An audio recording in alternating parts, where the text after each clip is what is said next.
Hello বন্ধুরা, যাচ্ছি মালদাতে, পৌঁছে গেলাম। দেখো ট্রেনে রানিং হয়ে যাচ্ছি। তো কি বলবো, দেখো ট্রেন থেকে নামবো, নামার আগেই ট্রেনটা এখন থামবে, কত লোকজন দাঁড়িয়ে আছে ট্রেনে উঠবে বলে, আমাদেরকে বেরোতেও দিচ্ছে না। দেখো নামার সঙ্গে সঙ্গে বস্তা মস্তা সবকিছু নিয়ে উঠছে, দেখো কি অবস্থা দেখো। তো যাই হোক, খুব কষ্ট করে ট্রেন থেকে নেমে পড়লাম। প্ল্যাটফর্মটা দেখো খুব সুন্দর লাগছে, কিন্তু কিছুটা শিয়ালদার মতো ফিলিংস আসছে। তো আমি হেঁটে হেঁটে যাচ্ছি, আমি এখন বাইরে বেরোবো।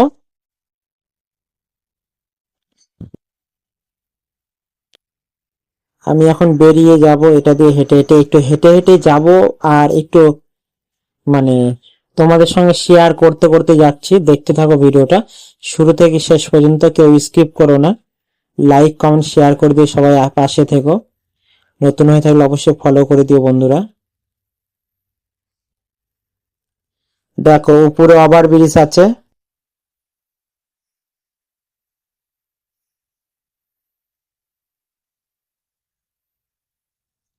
মালদা টাউন খুব সুন্দর, যেমন নোংরা তেমন পরিবেশ, খুব ভালো।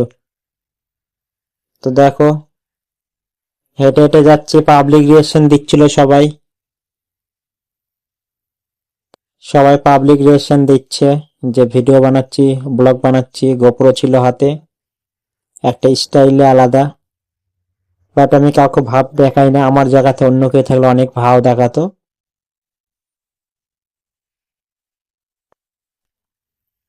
সবার সঙ্গে মিলেমিশে চলতে হবে। তো প্রচুর লোকজন যাচ্ছে, এই ট্রেনটা এখন যাবে কলকাতা, শিয়ালদাতে। তো যারা যারা কলকাতা, বর্ধমান, মুর্শিদাবাদ, অনেক জায়গায় যারা যারা যেখানে যাবে সেখানে উঠে পড়ছে, ট্রেন ধরার জন্য তাড়াহুড়ো করছে। দেখো সবাই, ট্রেনটা কি বিশাল বড়, তাই না? খুব সুন্দর পরিবেশটা দেখো, সকাল সকাল টাইম।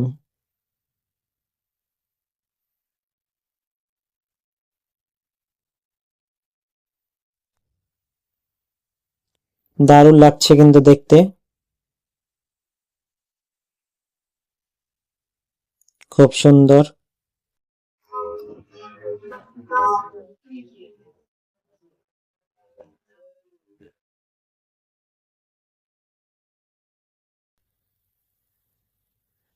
সেই মজা লাগছে কিন্তু জায়গাগুলো। আর দেখো দোকানগুলো দেখো, খাবারের দোকানগুলো দেখো।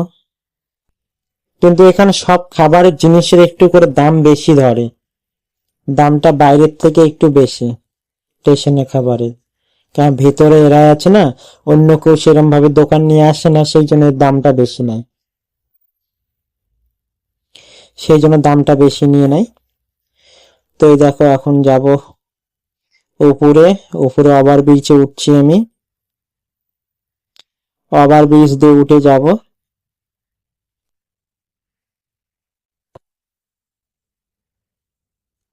ওভার ব্রিজ দিয়ে উঠছি, খুব সুন্দর লাগছে, অনেক প্রচুর প্রচুর ট্রেন দাঁড়িয়ে আছে। দেখো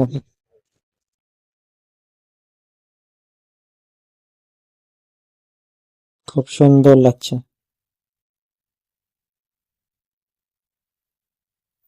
দারুণ কিন্তু।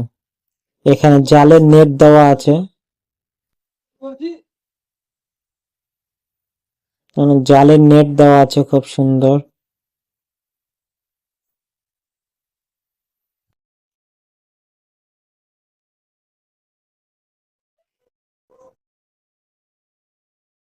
খুব সুন্দর লাগছে দেখতে, দেখো।